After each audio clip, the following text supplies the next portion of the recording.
This is the theBreaker.news podcast for the week of July 24th, 2022. I'm Bob Mackin, publisher of theBreaker.news and host of the theBreaker.news podcast.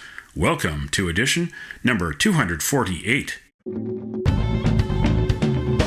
The Breaker is your source for news, opinion, and analysis about British Columbia issues, institutions, and influencers. Later, I'll tell you how you can support The Breaker. On this edition, headlines from the Pacific Rim and the Pacific Northwest.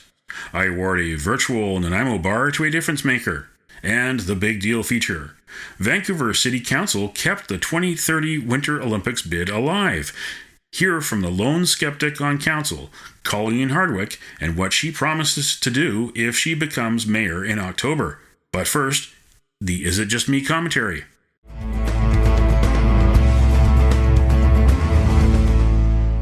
Is it just me, or was that one of the craziest things I've heard all year? July 18th, the issue of bike lanes in Stanley Park came back to the Vancouver Park Board.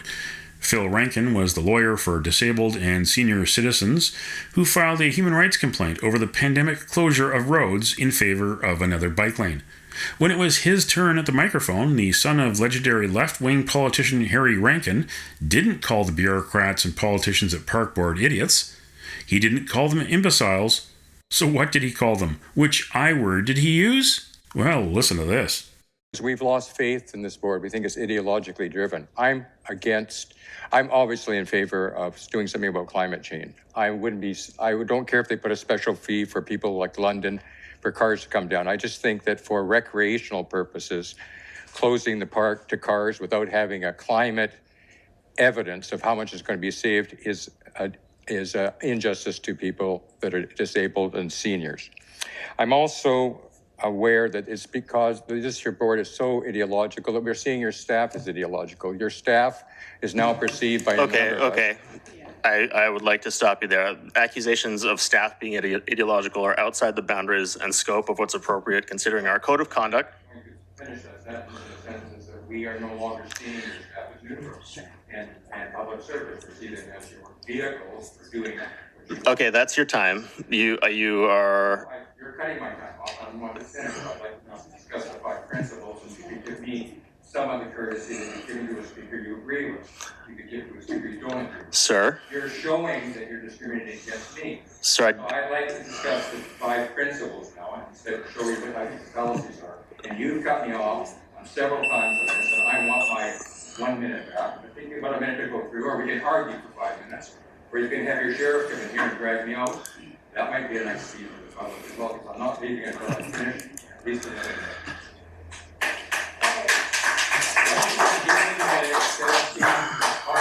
I'm going to recess this meeting until we can have a little bit of order, so you can wait for a minute. Chair Camille Dumont of the Green Party was triggered by Phil Rankin's use of the word ideological. Someone ought to tell Dumont that Section 2B of the Charter of Rights and Freedoms says Canadians have freedom of opinion and freedom of expression. It's a fundamental freedom. And Vancouver voters will exercise their right to vote on October 15th to put park access for all ahead of ideology for some. What do you think? Email Bob at theBreaker.news. This is the Big Deal feature on the Breaker.news podcast. Vancouver's 2030 Winter Olympics bid remains alive despite major concerns expressed by Vancouver Deputy City Manager Karen Levitt, who said the city should not move forward until the federal and BC governments decide whether they want to back the bid. Timing is absolutely, I'd say, the biggest issue before you in this council report. We just don't think there's enough time to do what needs to get done between now and January, when the COC will submit their submission for the 2030 bid. And we can do a lot more work, but until we have a timeline very clearly laid out and understanding all the different procedures, decision-making procedures of all the different entities involved, everybody needs to go back to their councils and to make their decisions on their own timelines. We just don't think it's possible with the very significant amount of legal and financial work that needs to get done. That was Deputy City Manager Karen Levitt at Vancouver City Council's July 20th meeting, where 8 out of 11 members voted to continue supporting exploration of a 2030 Winter Olympics bid with the Canadian Olympic Committee, Musqueam, Squamish, Tsleil-Waututh, and Lilwat First Nations, and the resort municipality of Whistler. Salt Lake City and Sapporo, Japan are also considering bids. The International Olympic Committee wants to decide the host in May 2023. Besides the tight timelines, Levitt said there are too many cost and financial risks. City staff resources are already overwhelmed with day-to-day work and other major events in planning. Another Games would displace the poor and disrupt businesses in Vancouver. Council briefly debated a motion from Councillor Colleen Hardwick to add a plebiscite to the October 15th civic election ballot. In April, nobody else on Council supported Hardwick's motion, so the motion died. When Vancouver held a plebiscite in 2003, almost two-thirds of voters said yes to the 2010 Games bid. But in 2018, Calgary voters rejected a bid for the 2026 Winter Olympics. The Canadian Olympic Committee privately told the 2030 bid team to not hold a referendum in 2022. Here is Musqueam Chief Wayne Sparrow and Canadian Olympic Committee President Tricia Smith. It would squish the bid. I think our representatives went with IOC. That was one of the questions that was addressed. So if we want to stop it, that's the way to stop it. It would completely stop it in its tracks because the IOC is not going to go any further. And I've heard that comment made a couple of times, and I know there was a motion put on the floor before. We didn't have a plebiscite with the FIFA World Cup. We didn't have it on the Invictus game. So sitting there in the back, I'm just wondering where the cutoff is for when we want to do that. So. But that, and in short, I'll let Tricia follow it, but it would stop it in its tracks and not even have any of the work done. Thank you. Thank you. Thanks. And just to be clear now, the IOC is totally open to plebiscites. They just say, please have the work done before you get to the point where you come to us and say you have a bid ready. So a plebiscite is completely acceptable. What it does, though, is it takes what we've been engaging in is this Indigenous-led process, which is a dialogue. It's you can hear about the public engagement if you wish to do so. We have the person that manages public engagement here because there's been extensive public engagement so far. But that's the Indigenous process. So it would be taking this process out of the Indigenous-led process and saying, we don't agree with that way anymore, and we're going to do it the way we think it should be done. Here is Councillor Colleen Hardwick tabling the motion. This is my amendment to add a vote to the ballot in October, asking the electorate if, as you can see under D, yes, I support the City of Vancouver participation. No, I oppose the City of Vancouver participation. This is exactly the same question that was given in the 2003 plebiscite in the lead up to the 2010 Olympics. We have the advantage now that we can get this on the ballot for October 15th. When I did put this in for staff comments, the comments that I received back were things like the size of the font. And I just wanted to touch on the fact that this does not in any way violate the MOU. And I just want to be really clear about that because it has come up in questions earlier. Reconciliation, we are a city of reconciliation and we embrace that, but that doesn't preclude our responsibility to our electorate. And as you'll recall, in 2010, there was, or the 2003 one rather, leading to 2010, there was 65% support. And that gave the kind of demonstrated public community support that tipped the needle, moved the needle in terms of the city's ability to get the games. So I don't know why we would be, what we have to be afraid of consulting the public about this. I overwhelmingly heard from the public that they want to have a voice in this, and this is something that we can do. And again, I'm not exactly sure how our responsibility to our electorate got confused with being a city of reconciliation. That was never my intention, and I just wanted to go on the record as saying that. But I do believe that it's important. Something like this is not the Invictus Games. This is not the FIFA World Cup. This is the Olympics. This is a $4 billion price tag and a lot of risk attached to it.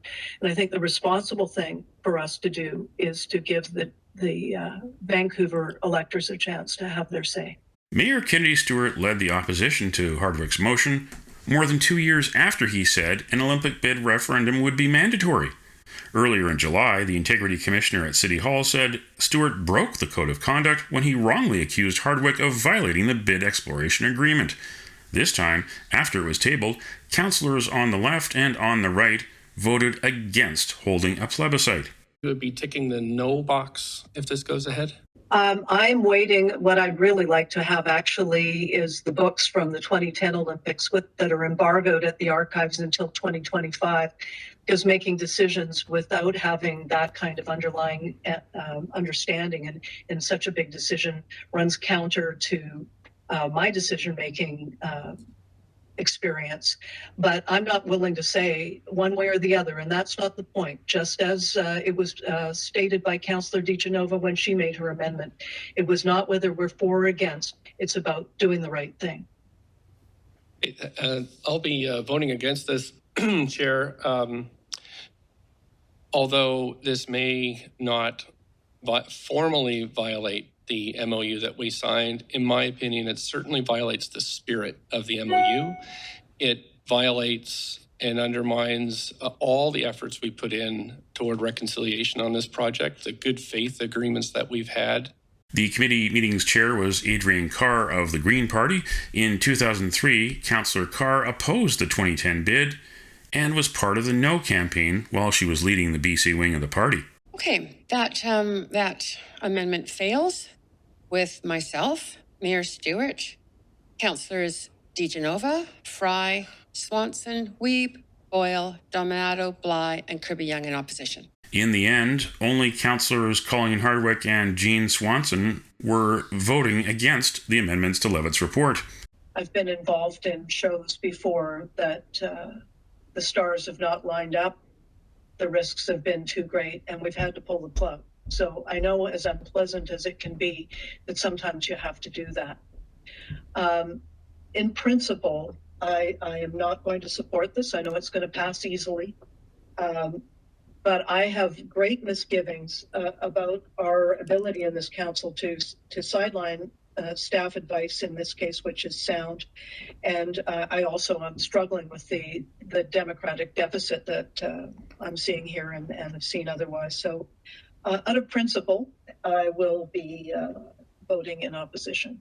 Why is it legitimate to spend $500 million for Olympic security and not build housing for Indigenous people and not end homelessness on Hastings Street? I would love to award an Olympic medal to somebody who would do those things. I would be really excited if we could do those things. I would be more excited if we could do those things than if we could win an Olympic medal. A lot of being on council is about priorities. Are we going to be able to fund that Indigenous Women's Healing Center if we spend a whole bunch of money on the Olympics? We need to know the answer to that question. We could implement a lot of UNDRIP for just the Olympic security cost. And we wouldn't have tens of thousands of people flying around in airplanes spewing greenhouse gases in the very year that we're supposed to have reduced our greenhouse gas emissions by 50%. Councillor Sarah Kirby-Young of the ABC Party, who was a former tourism industry marketing executive, was the biggest booster of the bid at the council table. There are some serious questions that need to be answered around indemnification, right? And who takes that on? Is that shared? What's the risk and the comfort level? And so even for me, I have some comfort as elected official that people are hearing us ask those questions, and all of the partners are acknowledging that those are important questions and serious issues that have to be addressed. It's not a sort of move forward at any cost, but it is we are excited about this opportunity. We don't want to close the door on possibility that that Olympics can have, and it's pretty inspiring. And everybody was here through 2010. I was really privileged in my work in the past games to be part of the different teams from the destination partners and from then Destination BC and others to go to Beijing on a reconnaissance and have that experience of what it was going to be like 2 years later to host the games. And really, it's actually hard to speak about how it brings the community together and the catalyst that it is. And I think that I get the fact that we've come off of 3 really hard years of COVID and people are tired and there's a lot going on. But I also know, boy, do we need something to lift us up too. And listen to what Councillor Adrian Carr said after the vote was tallied, and hear what Musqueam Chief Wayne Sparrow had to say in reply. We are now onto referred items. Do you want to take a little break? Should we take 10 minutes?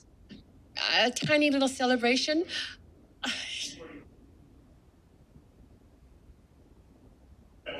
just want to thank you guys on behalf of leadership. I know the decisions that have been. I know I've heard a couple of times about the election. I'm hoping that doesn't get into a campaigning thing that when we're working together. And I just want to acknowledge all the hard work that you and hope you guys have a good summer. Good luck in the election. While Musqueam Chief Wayne Sparrow hopes the 2030 Winter Olympics bid is not an election issue on the road to October 15th, Councillor Colleen Hardwick is going to make sure that it is. Hardwick is running in the October 15th civic election as the mayoral candidate for the Team for a Livable Vancouver party. She joins me on the Breaker.news podcast. Why do you think the rest of council went in the direction it did instead of listening to the sober second thought offered by Deputy City Manager Karen Levitt? Well, Bob, I think it goes back to when I first brought the motion forward to conduct a plebiscite or a ballot vote on October 15th. And as you recall, I had gone through the staff input on council motion process over several weeks, which just led to concerns about what size of font would be on the ballot to do this plebiscite. But when it went public on the city's website, there was a news item that was written about it, and the mayor tweeted out that my motion violated the MOU with First Nations, and then went on through a series of tweets to say that he wouldn't second it, and by reference that no one else should and no other member of council should support this. And then ultimately went on to say that this was an anti-reconciliation. And as you know, I placed a complaint with the Integrity Commissioner because it was, and she also found that my motion did not, in fact, violate the MOU. But what this all did was set the stage for a narrative that has been perpetuated, and that is that in some way, having a plebiscite was going to be anti-reconciliation, which is clearly not the case. So what I observe of the rest of council, the mayor set the tone, and regardless of the fact that he was found to have been expressing untruth, it has continued. And the sad result of that is that the people of Vancouver will not have a say in whether or not the bid to conduct the Olympics moves forward or not. The leaders of the 4 host First Nations who are involved, each of them are democratically elected. And there was also a plebiscite for City of Vancouver voters in 2003 before the IOC chose Vancouver. So there is democracy exercised within these First Nations, and there is a historical precedent that Vancouver has held a plebiscite before it hosted its first Winter Olympics. Yet in this case, politicians have bent over backwards to prevent one from happening. Well, one can only ask the question, why? What are they afraid of? I would surmise that they think that by having a plebiscite or a ballot vote, that they run the risk of it having been turned down.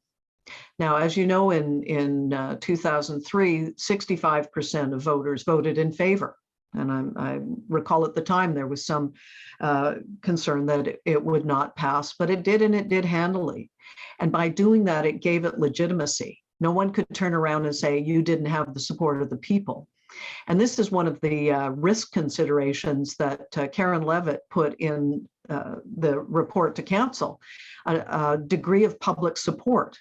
Well, we don't know what that degree of public support is, and we're being prevented from expressing it. Now, you are also running for mayor, and will you make this part of your debate and platform in October? Absolutely. There's still time. It'll be even a shorter timeline. I would have preferred to have had it on the ballot because we could have killed several birds with one stone by putting it on the ballot. And we know that we'll get a higher turnout at the election than we would in a standalone plebiscite. But notwithstanding, I think it's become symbolic of the democratic deficit that is being experienced in the city of Vancouver and more broadly. Because I remind us that we don't elect our dictators, we elect our representatives. And what I observed here is not representative of the people of Vancouver. So if people vote for you and team for Livable Vancouver in October to defeat Kennedy Stewart and you become mayor, you will do something similar to what Larry Campbell did in 2003 and give people a chance to vote? 100%. Now, of course, I would also like to be informed by the data, the books from the 2010 Olympics. As you know, they are embargoed at the city archives and Vanier Point. And this remains a serious concern of mine because making decisions absent the records of the past Olympics is, and I don't know where one makes that level of decisions. In this case, we're looking at a $4 billion price tag as advertised now without the benefit of past information on the last Olympics. I mean, I would like to find some way to out that data in order to be able to inform our decision, but notwithstanding, the people deserve to have a voice in whether or not we move ahead with the Olympics. So there you have it. Councillor Colleen Hardwick says that if she is elected mayor, Vancouverites will get a chance to vote for or against the 2030 Winter Olympics bid. Follow theBreaker.news for more coverage of the 2030 Winter Olympics bid. And what do you think? Email Bob, theBreaker.news.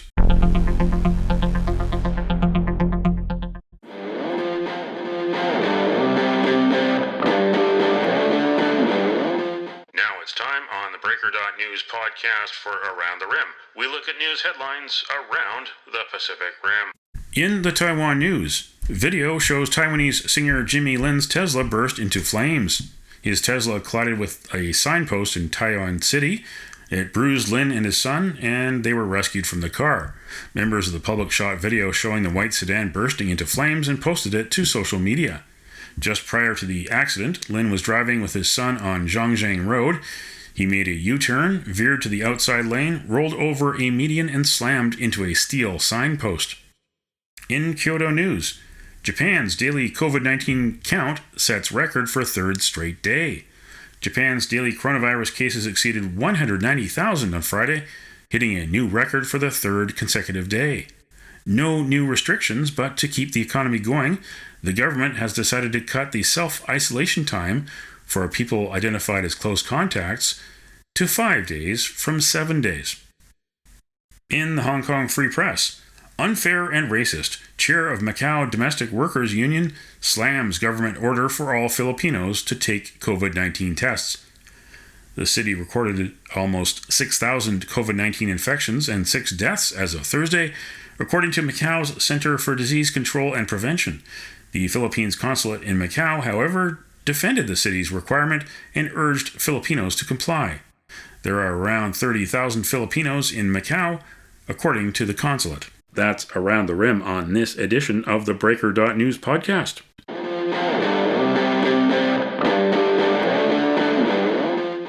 it's time on the Breaker.news News podcast for Cascadia Calling.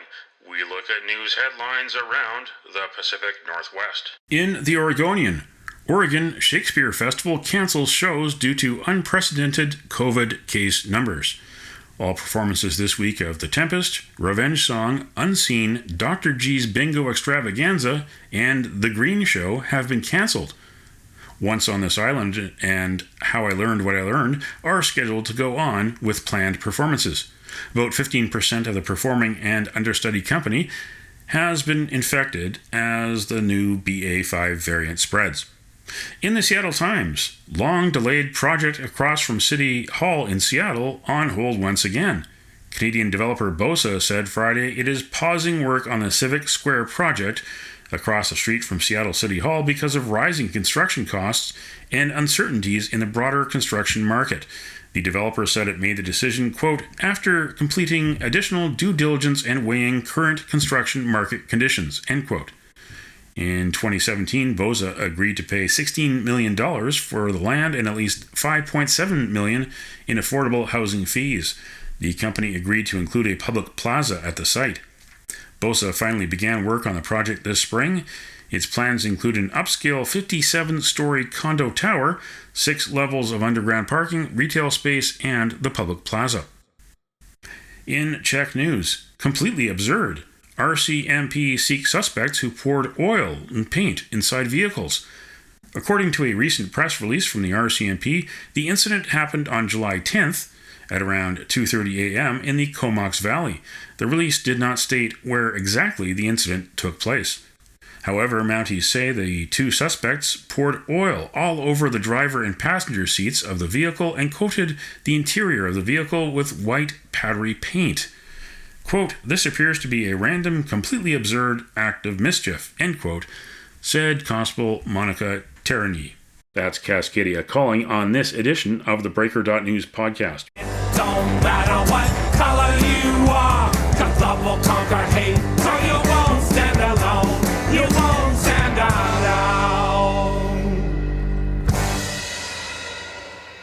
The virtual Nanaimo Bar, brought to you by Spruce Hill Contracting. Every week we end the Breaker.news podcast on a tasty note by awarding the goodness of a virtual Nanaimo bar to people making a difference. A virtual version of the province's favorite dessert bar goes this week to public health nurses and your friendly neighborhood pharmacists. It's the 7th wave of the pandemic in British Columbia, and these are the people who are putting shots in arms to protect against COVID-19. Thank you for your service. You can nominate someone for a virtual Nanaimo bar. Send me an email to bob@theBreaker.news. Spruce Hill Contracting, custom homes and renovations. Find more information at sprucehill.ca.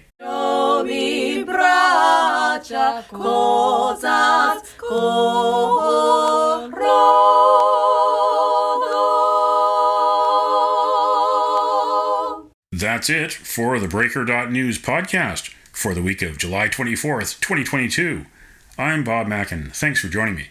Did you know that on the 24th of July in 1935, the Dust Bowl heat wave peaked at 43 degrees Celsius in Chicago, and on July 24th in 1967, French President Charles de Gaulle told a Montreal rally, Vive le Québec libre! It was Canada's centennial year and Montreal's Expo year, and Anglophones across Canada were not amused. Now you know. Send me your feedback, send me your story ideas to bob@theBreaker.news. Bookmark theBreaker.news. You can also find us at theBreaker.ca. Sign up for the email newsletter and get updates to your inbox. For news as it happens, follow The Breaker News on Twitter and visit theBreaker.news on Facebook. You can support The Breaker for as little as $2 a month. For more information, go to patreon.com/thebreakernews. That's patreon.com/thebreakernews. Until next week.